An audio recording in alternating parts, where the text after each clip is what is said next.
Donc ça, c'était pour la partie poutre posie. Maintenant, je vais vous présenter la partie des caissons préfabriqués.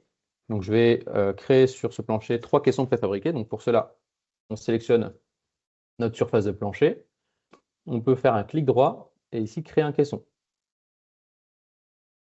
Donc ici, qu'est-ce que c'est? Simplement, Pamir est venu créer une surface. Forcément, étant donné que notre bâtiment fait 8 par 6, je ne vais pas livrer ce caisson d'un seul tenant. On peut venir le diviser. Donc ici, je vais venir le diviser avec l'outil diviser. Et on va créer de part et d'autre, de chaque côté de la trémie, du coup, nos caissons. Donc on va avoir le caisson numéro 1, numéro 2, numéro 3. La labellisation me convient bien, ça va correspondre un peu au sens de pose. On va positionner ces deux caissons et finir avec le caisson intermédiaire qui sera ajusté entre les deux porteuses. Donc là, pour l'instant, mis à part avoir créé ces éléments-là, maintenant, il faut une dernière étape, et c'est de construire. C'est souvent le cas dans Pamir. On crée les enveloppes et ensuite on construit les enveloppes. Ici, je construis le caisson. Et qu'est-ce que ça fait? Ça va généralement, enfin, mais ça va venir créer une structure, comme si c'était une charpente, comme si c'était une poutre posie, comme si c'était un mur ossature bois.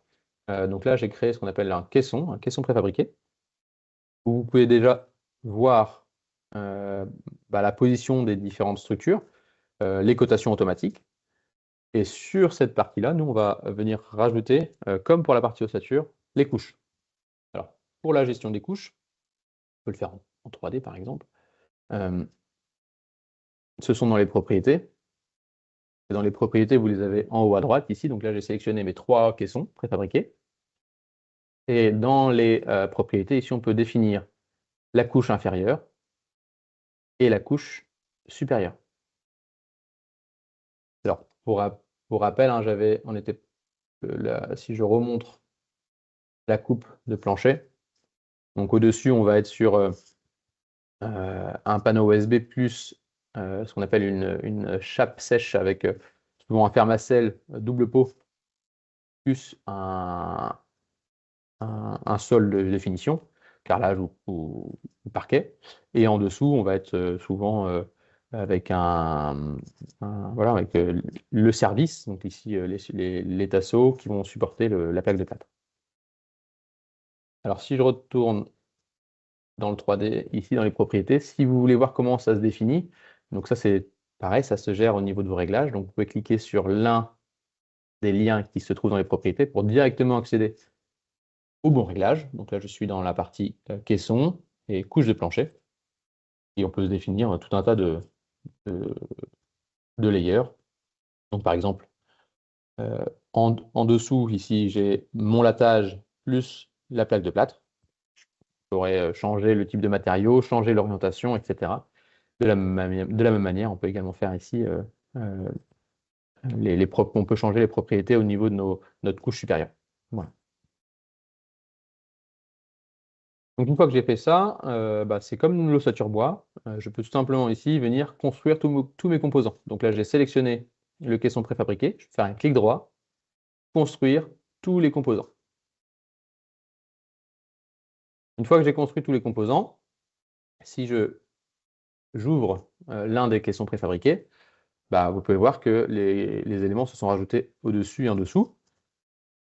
Et on peut y apporter des modifications. Donc là, ce sont les automatismes, et on peut ajouter tout un tas de modifications. Par exemple, si je zoome ici, là, on peut s'apercevoir que le fermacelle a été créé jusqu'à l'extrémité de la poutre. Et si je regarde de nouveau mon détail de plancher, ici, forcément, mon mur supérieur, je vais vouloir le poser sur l'OSB et non sur le fermacelle. Donc, pour cela, je vais avoir besoin de réduire ou rectifier la zone. Donc, pour cela, c'est assez simple. On revient dans la vue caisson. Et ici, vous avez dans le ruban une propriété, ici, calque des caissons. Et ce qu'on appelle ici en polyline de contour. Donc, c'est-à-dire que je vais redéfinir mes contours. Donc, là, moi, je vais me baser par rapport au mur ossature bois. Voilà. Comme ceci. Alors, bien évidemment, ce que vous voyez à l'écran, vous pouvez afficher calque calque par calque. Donc là, actuellement, j'affiche le calque structure, enfin ossature, donc la partie poutre posie avec son isolation. Mais si je clique sur Alt, flèche haut du... Enfin, le raccourci clavier, c'est Alt et les flèches du clavier. Je peux passer d'une couche à une autre. Donc là, par exemple, on est dans la couche du placo.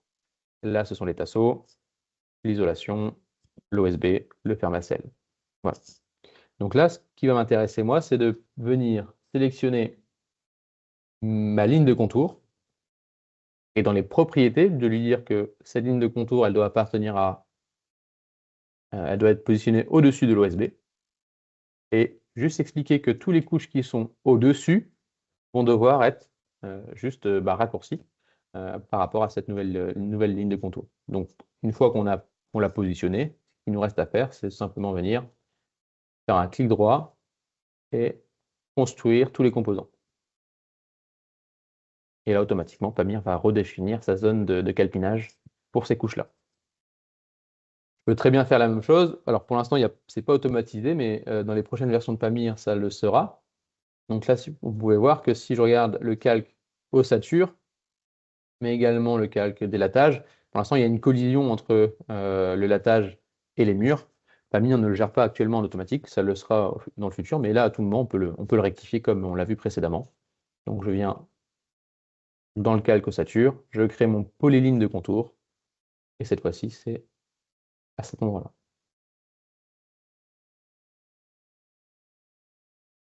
Voilà, comme ceci. De la même manière, je sélectionne cette ligne, je la base par rapport à celle-ci, et là, cette fois-ci, ce n'est pas au-dessus, mais ce sont toutes les couches qui sont vers le bas que je vais venir repositionner. Donc là, si je regarde par exemple en 3D, ici vous pouvez voir qu'on avait quelques petites couches qui se superposaient avec les murs. Et donc là, si je reconstruis tous les composants, hop, elles se mettent à jour. On peut le faire sur chaque couche, je vais aller assez vite, mais soit vous utilisez les automatismes, ou soit vous le faites de manière manuelle.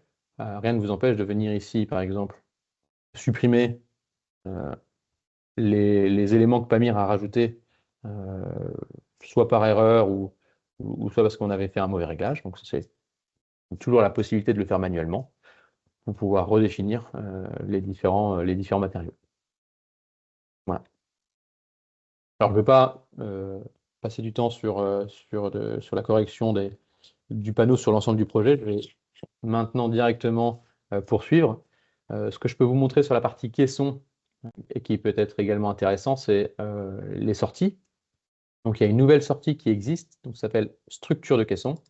Et vous avez ici du coup la vue de votre caisson avec les différentes pages, si vous voulez, par exemple, soit tout avoir sur une seule page, vous pouvez avoir différentes pages pour pouvoir coter pour l'atelier. Donc par exemple, celle-ci, c'est le plan de montage pour les panneaux.